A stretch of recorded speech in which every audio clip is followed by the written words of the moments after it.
Bonjour chers amis yogi, j'espère que vous allez bien, namasté. Aujourd'hui je vous fais une vidéo pour la posture de Matsyasana, qui est la posture du poisson. C'est cette posture-là.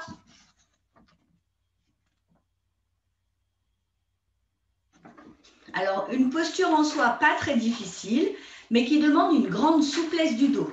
Alors comment est-ce que je fais pour travailler cette posture intelligemment et puis sans me blesser, parce que vous voyez qu'il y a une grande flexion arrière du dos. Alors, déjà, vous savez que j'aime bien savoir de quoi on parle et je vais vous lire, donc je vais vous raconter le conte de Matsyasana. Donc, Matsyasana, c'est la posture du poisson et c'est une posture qui est tirée, c'est une des 12 postures de base, donc qui est des origines et du déluge. Et Matsyasana est la posture de la fin de l'ère. On dit que Brahma, qui est donc Brahma, c'est vraiment c'est la source de toute chose, en fait. C'est la source de l'univers. On dit qu'il ferme les yeux et à ce moment-là, c'est la fin d'une ère et il y a des déluges, des catastrophes pour créer un chaos qui va favoriser un renouvellement. Okay, donc, il y a un roi qui s'appelle, dans ce conte, il y a un roi qui s'appelle, je vais vous dire son nom, qui s'appelle Satyavrat. Et Satyavrat, exactement. Satyavrat, il va à la rivière pour boire de l'eau. Et quand il prend la coupe d'eau pour faire son ablution, donc c'est exactement ce que vous voyez quand vous allez en Inde, les gens prennent l'eau, le portent au ciel et hop, soit se le mettent sur la tête, soit repose l'eau à la rivière. Donc, il fait son ablution et au moment où il va pour lâcher, il entend une petite voix. Et cette petite voix, c'est un petit poisson qui est à l'intérieur de ses mains et qui va lui demander de le protéger. Il va lui dire, s'il te plaît, ne me remets pas dans la rivière, les autres poissons vont me manger. Donc, ce roi, il va prendre pitié de ce poisson et va le ramener chez lui. Il va le mettre dans un bol. Et puis, il va s'endormir et le matin, il entend à nouveau une voix et c'est le poisson qui a grossi. Il lui dit, mais tu m'as laissé dans ce bol, mais c'est trop petit maintenant pour moi. Il faut que tu me mettes dans quelque chose de plus gros. Donc, il lui met dans un aquarium et il passe une nuit et finalement, le poisson aura pris tout l'espace de l'aquarium. Donc, du coup, il va le mettre dans une rivière, etc. Il va le mettre dans un fleuve et à chaque fois, le poisson grossit et il finit par le porter à l'océan où là, le poisson devient énorme comme une baleine. Et le poisson finit par lui dire, comme tu m'as sauvé, eh bien, je vais te donner un indice, je vais te donner une prophétie. Brahma est en train de fermer les yeux, donc construis un bateau, sauve une espèce de chaque, une essence d'animal et des graines pour le monde futur. Ça nous rappelle quelque chose, ça aussi, mais c'était il y a plus de 5000 ans.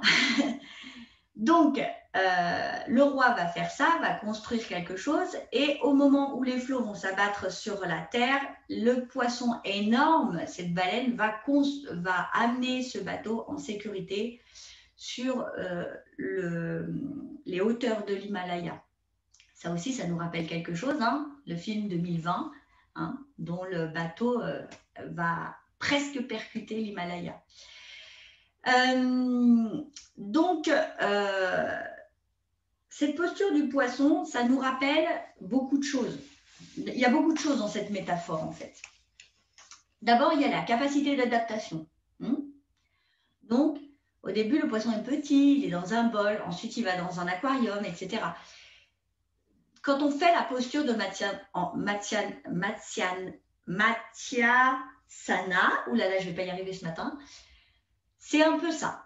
Au début, on a du mal, on a les coudes écartés, après les coudes se resserrent, on arrive à mieux gérer le bas du dos, et puis après l'ouverture d'en haut, etc.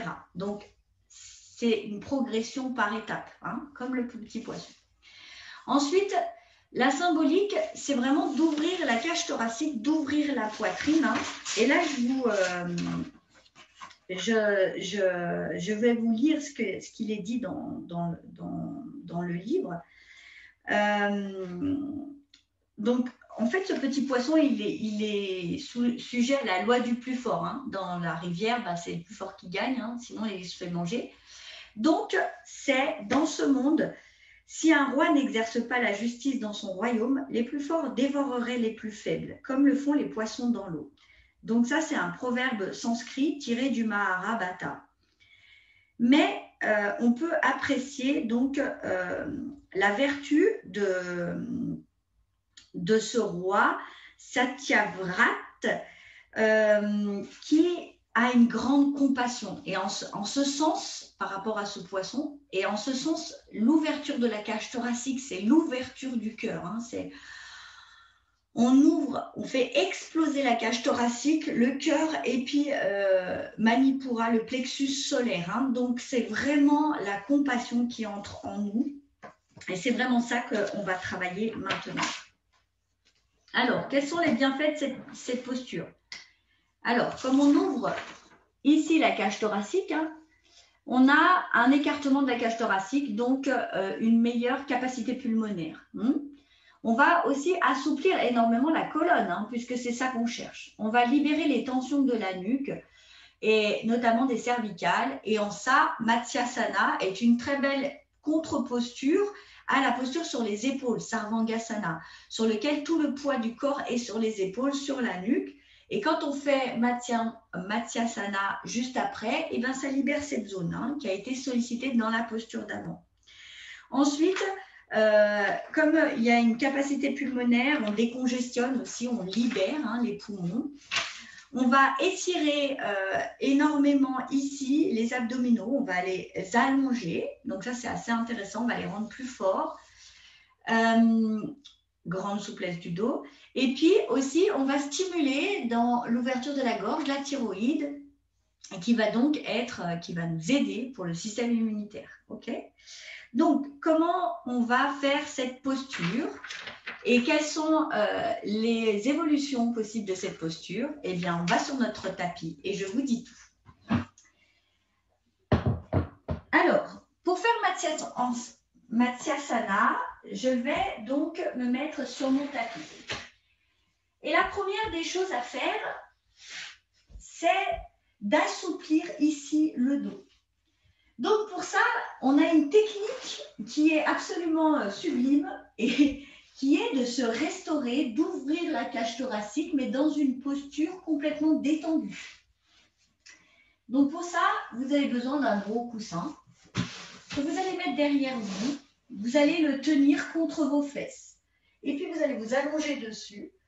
Et vous allez mettre la tête en arrière. Vous allez mettre la tête en arrière. La tête, pour l'instant, ne touche pas le sol. Elle est reposée sur le coussin. Et vous allez mettre les bras sur les côtés. Et essayez d'ouvrir la cage thoracique. Et on relâche. L'important, là, c'est de se relâcher, d'amener une détente. Donc, on ne fait pas rien dans ce relâchement. On peut ressentir que dans cette posture, les omoplates vont rentrer dans le dos.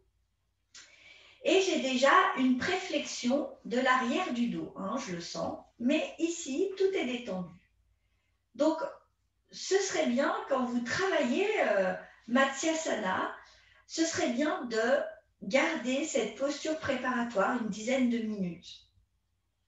Alors évidemment, dans la vidéo, je ne vais pas rester 10 minutes, hein, mais je vais faire au moins 5-6 grandes respirations.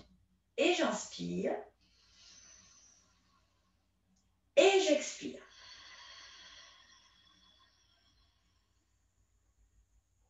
Inspirez, détendez-vous, relâchez le visage, relâchez les bras, gardez les jambes en posture flex, ensemble, poussez donc dans les talons. Inspirez. Et soufflez.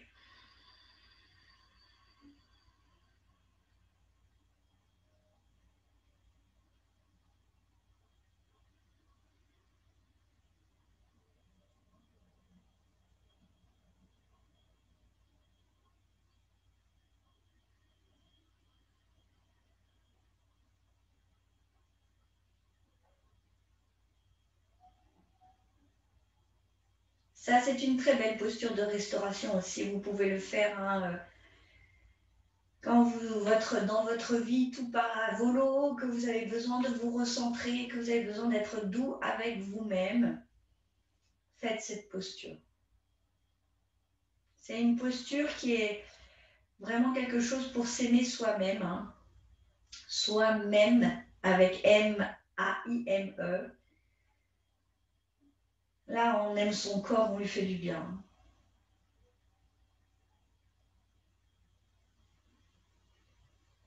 Et de cet état d'esprit va aussi découler la grande compassion hein, du roi. Et puis j'inspire, je mets mes mains au niveau des fesses et je me redresse. Alors vous avez compris, on peut faire cette posture beaucoup plus longtemps. Hein. C'est vraiment la compassion envers soi, envers soi-même, avec vraiment une optique de s'aimer, hein, là où on en est. Bien, donc une fois qu'on a fait ça, on va faire la brique. Alors la brique, on n'est pas obligé de faire une superposition de briques et pour aller très très haut. Procédez par étapes. Moi, je mets la brique comme ça, de façon à ce que vous voyez la brique, je vais passer par-dessus en fait. Hein. Donc, comme moi je suis assez souple du dos, je vais mettre ma brique dans ce sens-là. Mais au départ, d'habitude, on pratique plutôt dans ce sens-là.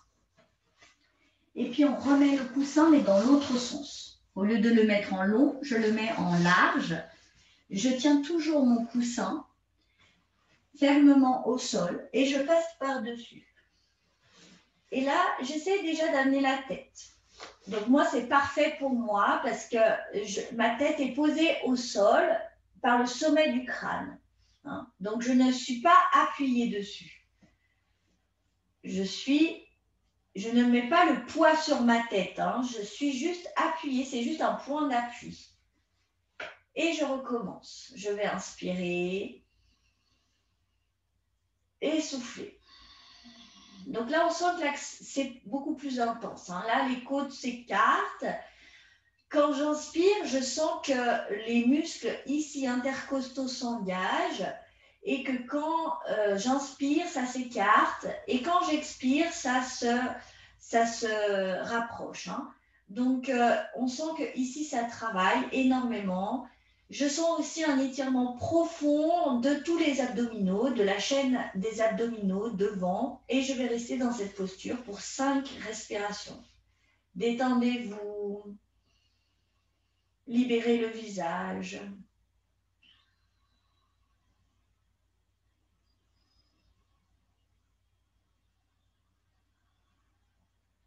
Donc, même si vous avez l'impression de ne rien faire, vous faites quelque chose, vous êtes dynamique dans votre posture, vos jambes sont ensemble, les pieds sont flex, donc les talons sont bien dans le tapis, c'est votre point d'appui.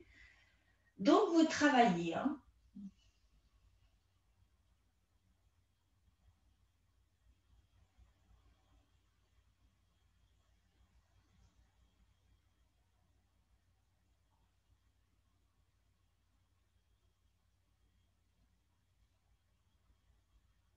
Et puis, je relâche, je mets les mains à côté des fesses et je me redresse à nouveau. Donc là, on sent déjà que il y a déjà une belle ouverture de la cage thoracique. Hein. Je vais enlever mon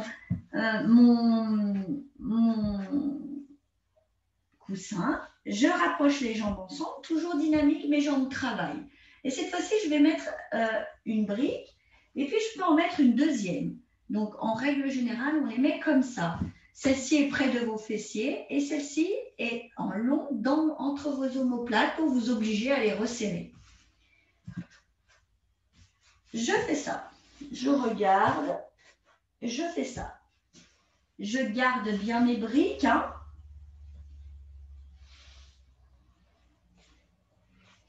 Et je relâche. Donc là, c'est très intense pour les omoplates dans le dos, hein.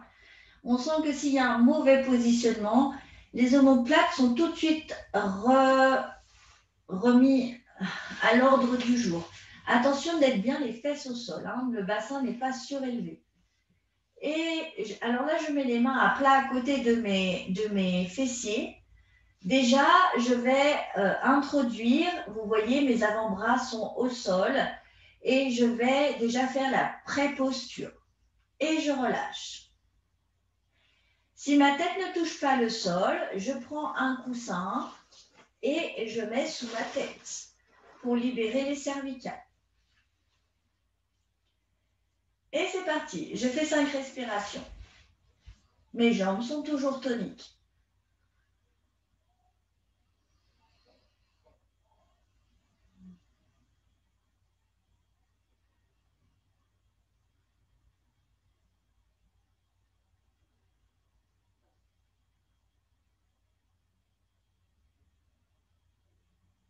Et je relâche. Je me redresse et cette fois-ci, je vais enlever cette brique. Je conserve celle-ci qui va être, que je vais mettre comme ça dans mon dos, un peu entre les deux. Et cette fois-ci, je vais utiliser mes mains, mes coudes, hein, parce que vous avez vu dans cette posture, c'est très important. J'essaie de bien les mettre comme ça. Donc, si vous devez regarder, vous voyez mes épaules ne sont pas comme ça vers l'avant, ne sont pas comme ça au milieu, ils sont vraiment vers l'arrière, hein. C'est vraiment, je pousse mes omoplates à l'intérieur de moi. Je mets donc mes mains au niveau de mes fessiers. Je tends toujours les jambes. Et je vais poser les coudes au sol. Vous ne voyez plus la brique. Elle est cachée dans mon dos. Alors moi, j'aime bien la rapprocher au maximum. Hop, je planque bien mes coudes et j'essaye de passer par-dessus la brique. Et je me relâche.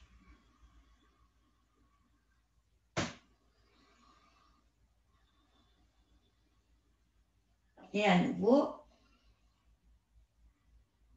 je respire. Donc, là, la sensation, c'est point d'appui sur les talons, point d'appui sur mes mains, mes avant-bras, mes coudes. Et puis, j'ai juste ma tête qui est fixée au sol, juste qui est reposée au sol. Mais le poids du corps n'est pas sur la tête, hein. Ça, c'est très important à comprendre. C'est juste, hop, on touche le sol à peine. En fait, on est suspendu sur nos bras, hein. Et puis, inspirez, relâchez. Je reviens vers l'avant et je peux, hop, enlever la brique. Ok, maintenant qu'on a bien travaillé le dos, je vous montre ce qu'il ne faut pas faire dans cette posture. Alors déjà, je vais vous le montrer sur le côté, c'est de faire ça, avec les bras très écartés et puis la tête en arrière. Pourquoi c'est pas bien de faire ça? Parce que votre point d'appui, il est à ce moment-là pas sur les coudes et les avant-bras et vous allez appuyer beaucoup trop fort sur la tête. Ce n'est pas ça la posture de Matsyasana, la posture du poisson. C'est bien, je mets mes mains sous les fessiers, je planque les coudes dans le tapis et j'enroule ma colonne comme s'il y avait la brique en arrière et je dépose à peine ma tête sur le tapis. Donc, je sens le point d'appui très fort dans les mains et les avant-bras, pas du tout sur la tête. Ensuite, ce qu'il ne faut pas faire, c'est ça aussi. Je vais vers l'arrière et pour essayer de mettre la tête au sol, je vais soulever le bassin. Non, ça, c'est pas possible et c'est très dommageable pour le bas de votre dos. Donc, si vous ne touchez pas la tête au sol dans un premier temps, eh bien, c'est pas grave mettez une brique pour vous appuyer votre tête dans le tapis. Hein. Ça viendra tout seul vers la fin. Mais surtout, ne soulevez pas le bas du dos parce qu'alors là, ne soulevez pas le bassin parce qu'alors là, le bas du dos est très sollicité et vous pouvez vous faire très mal. Et ensuite, la dernière erreur à ne pas faire, c'est je suis ici dans la posture du poisson et puis, hop, j'ai les jambes un peu fléchies comme ça. Non. C'est soit je plie les jambes parce que j'ai vraiment mal dans le bas du dos, soit je fais les jambes bien droites devant moi. Mais pas entre les deux. Hein. Ça, c'est pas une bonne posture. OK. Et enfin, la dernière chose à ne pas faire, c'est de mettre tout le poids sur la tête. Ça, c'est pas bon. Ça veut dire que vous n'êtes pas bien placé dans la posture et que vous prenez votre tête pour un point d'appui. Or, ce n'est pas du tout ça. La tête, c'est encore une fois juste un contact. C'est comme si vous mettiez vos doigts sur le sol, mais vous n'appuyez pas. Hein. C'est juste un contact avec le sol. Ce n'est pas du tout un point d'appui. Et maintenant, je vais vous montrer comment on peut faire Matsyasana avec une variation, 2 variations. Donc, une variation que malheureusement, je ne pourrai pas vous montrer parce que je ne fais pas le lotus. En Vajrasana, donc ça veut dire que je m'assois entre mes talons. Si ce n'est pas possible pour moi de m'asseoir, peut-être parce qu'il me manque quelques centimètres, eh bien, je mets un coussin. Je mets mes mains sur les pieds, hop, et je vais vers l'arrière. OK. Donc ça, c'est la première variation. Et la deuxième, c'est je me mets en demi-lotus. Donc moi, je ne vais pas y arriver parce que malheureusement, je n'ai pas les cuisses adaptées au demi-lotus. Donc vous imaginez que je suis en demi-lotus. Vous mettez vos mains sous les fessiers. Je mets mes coudes et pareil, je vais vers l'arrière. Et je respire. OK.